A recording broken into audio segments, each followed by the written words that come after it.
Buffy? Mopet! Happy Chinese New Year everyone! Ito nga pala, Wednesday nga ngayon at Chinese New Year na din. Kaya wala naman pasok ang aking pamangkin.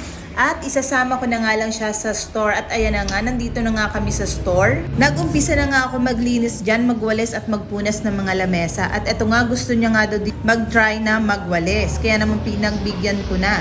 At ayun, nagpagawa na nga din siya dahil magsusolve daw siya sa mathematics. At yan, tingnan nyo naman, sobrang seryoso niya dyan. At yan, ang ending nga, 100 naman nakuha niya. 5 times 2.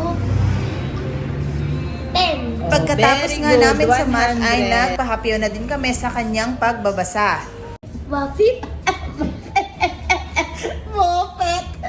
Bo? Buffet! Pag Buffet? ganyan bunso, silent yan, ha? Okay? Ano nga ulit yan?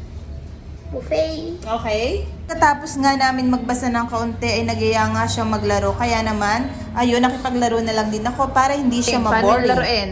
Ganito po, ma-person muna. O, ako po 3. At ayan nga pala ang kaganapan ngayong umaga. Kaya naman don't forget to follow my page para makita nyo yung mga susunod naming vlog. Bye!